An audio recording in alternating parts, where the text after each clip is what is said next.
Hello, and welcome to American Herring Wargaming. This is a battle report for Modulorka, an Orky skirmish wargame published by Mr. Modulorka.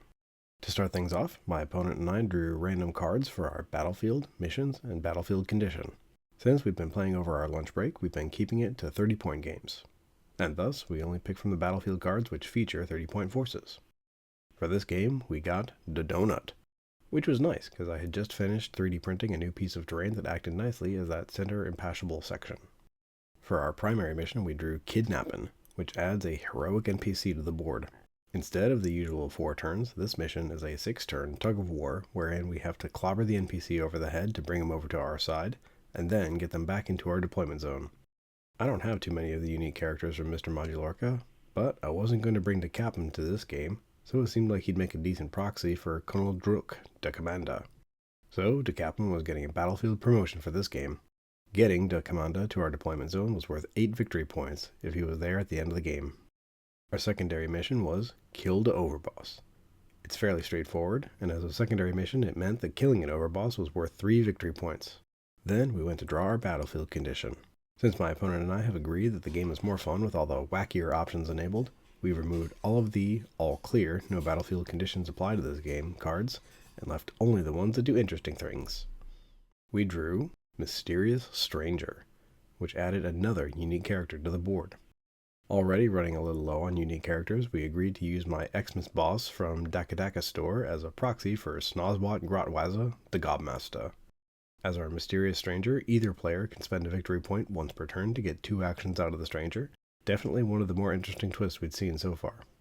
We also drew an event card, which will be played at the end of turn 3. This card is hidden at the beginning of the game, but like the battlefield condition card, we pulled out all the cards which say nothing happens, because something happening is always more interesting. My opponent's force was using my miniatures because they accidentally forgot theirs, but I always bring my small orc collection with me when I know we're going to be getting a game in. Their boss was the minigun lad, proxying for Garnog Skorchahema, the minigunada. He also had a pet monster hound attached to him. Then there were 2 lads with machine guns, and then 2 more with regular bludgeons and pistols. My force was armored up, being led by the gear boss Gorgon Freeman, modeled by Josh but in 3D, who has tools and a pistol. I wanted to give him boss armor as well, but just didn't quite have the points. He's backed up by Gronic Drak, the steel lad, because we were just all in on having a star-studded cast for this game. Then I had a pair of grot tanks, and a single gear gob with tools and a pistol to support them. I love those grot tanks and hadn't gotten them on the table for a while, and wanted to see how they'd fare again. However, my opponent and I also realized that with their armor value of 2, there were no weapons in my opponent's force that could do more than 2 damage. Normally that could be subverted by fire, but they didn't have any fire weapons either. So I had effectively 2 units which could not be killed. This was definitely an interesting setup for the game. We got the table set up, first by plonking the big impassable terrain piece in the center, and then alternating placing pieces of scatter around the rest of the board until we were satisfied. Then we deployed, with my forces focusing on the left flank where de Commanda was placed. I did have my little gob going for Grotwaza, since I thought you had to be close to him to control him, but that was wrong. With 2 extra NPCs on the board who behaved differently, I got a little bit muddled about what they did. But with all that done, I'd won the initiative roll for turn 1, and we were off. One of the drawbacks to the tanks is that they are slow. With 2 moves rolling out of my starting area, I was still too slow to get all the way to the Commanda with a tank. The next few activations were just pushing up cautiously, but then I decided to make a bigger play. I jetpacked the steel lad all the way across the board, but I played myself. My plan was to drop him right behind my opponent's little bunch of lads in there in the corner, and then burn them all with his blue torch. However, right before rolling, I'd remembered that I'm constantly failing jetpack rolls and ending up in the wrong spot. So I tried to eyeball a spot where, if I overshot, I wouldn't send the steel lad crashing off the board. However, I made it right on target this time, just to find out that my new target spot was slightly too far away for the blowtorch to work. Drat. He did still shoot at the minigunator and got 2 damage in, but still, far from the dramatic shift I was hoping for. The rest of turn 1 was mostly pushing up and trying to get some good positioning. The machine gunner in the northwest, spared from getting blowtorched, moved up and peppered 2 damage into the steel lad. The minigunator moved up with an impressive distance, using the climb rules bonus 3 inches of movement to hop back up and over that gas tank in the center west. Then, to start off turn 2, he popped around the corner where my gear boss was hiding and hit him with 2 shots for 2 damage each, half of my boss's health in a single go. Ouch!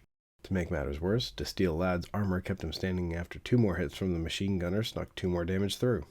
Realizing that he needed to do something before getting dropped, the Steel Lad moved up and used his rifle to get 2 more damage onto the minigunator. On the other side of the board, my lonely gear gob was quickly dispatched by a machine gunner. The tanks have a surprisingly bad aim score, so one missed at firing at the minigunator, but the other one hit, bringing him down to just 2 HP left. Here you can also see my new extra large Modulorka die. It's 30mm large, which is wonderfully oversized, and I love it. Not too large to be unusable though, thankfully. As predicted, the Steel Lad got knocked down by the next attack that hit him. Fortunately for me, my gear boss was able to knock down the minigunator with his pistol. Unfortunately, the Steel Lad then got fully closed out by my opponent's next activation. Always confirm your kills, kids. And that was the end of turn 2. To start off turn 3, I didn't want to waste any time, so I closed out the minigunator by running him over with a tank. 3 victory points for me for killing the overboss. Having freed the Monster Hound from its pet state, it tried to clobber the Commander, who up until this point had basically just been bemusedly watching this all play out impartially. However, the Hound missed.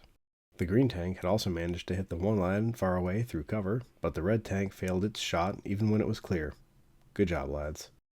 With way clear, I moved my gear boss up and successfully clobbered the Commander over to my side. Excellent. However, my opponent was able to run someone else up and clobber him over to their side. Drat. Since I was out of activation, that meant that my opponent was able to spend Decamanda's whole turn to move him towards their deployment zone. I decided to use one of my victory points from killing the overboss to get an activation at a Grotwaza. His attack missed, but one of the gods landed a pistol shot on the other machine gunner, taking him to half health. And that was the proper end of turn 3, which meant it was time for the special event card. It was, I got better. So we each got to bring back one model who was out. My opponent, of course, brought back the minigunator, though not exactly in the safest spot.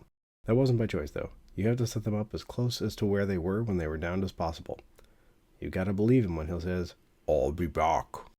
And I got to bring back a Steel Lad. With his armor, it means that he can tank another 2 attacks to the minigunator's 1, which is pretty nice for me. However, that elation was pretty short-lived, as the minigunator then shut down my gear boss. The Steel Lad moved to get closer to Commander and tried to close out the wounded lad, but missed. One of the pistol lads tried to hit the Steel Lad with his pistol, but missed. My green tank moved up to try to take out the wounded lad before he could activate, but with full cover and Gabu gunners, I needed a 6, which I did not get. That lad then tucked back further into cover and planked another damage into the Steel Lad. My red tank got a needed hit, knocking the minigunator down for a second time. The Monster Hound took my gear boss fully out with some horrific crunching sounds. Since I'd spent one of my victory points on that stranger activation, I was now behind 3-2. Realizing that being down 3-2 meant that I needed to get Decamanda on my side to win either way, I spent another victory point to activate Grotwaza again to keep that pesky machine gunner from doing anything sneaky. My opponent still had Decamanda left to activate, and rather than hiding him away, they had him turn around and shoot down the Steel Lad before he could get back up and bludgeon him over to being on my side. The end of turn 4 was not looking good for me. I'd lost all of my units on foot, I was down on victory points, and Decamanda was already in my opponent's deployment zone. I had 2 turns to try to pull something miraculous out of somewhere. I firstly moved up the green tank, but even a double move wasn't enough to run over the wounded lad, who then promptly moved out of the way and closed out the Steel Lad for good. The other lad took a shot at Grotwaza, figuring that if he went off the board, that was one piece I wouldn't be able to use to orchestrate my potential comeback. Then my opponent realized that by spending 1 victory point of their own, staying in the lead still, that they could just move Grotwaza far, far away from where he could cause any more problems. And that was the end of turn 5. A desperate tank charge is trying to catch up to Decamanda, but even if I managed to kill him, I was still 1 victory point behind. So at this point, I was just going for a moral victory one, if not an official one. The first thing my opponent did for turn 6 was move Decamanda as far as possible and then put him in concealment. However, my green tank was able to see him clearly and hit its shot, taking him down to half health and removing the concealment as well. Which was important because all my red tank could get was a fully obstructed shot. If Decamanda still had concealment, the cover would have made him untargetable.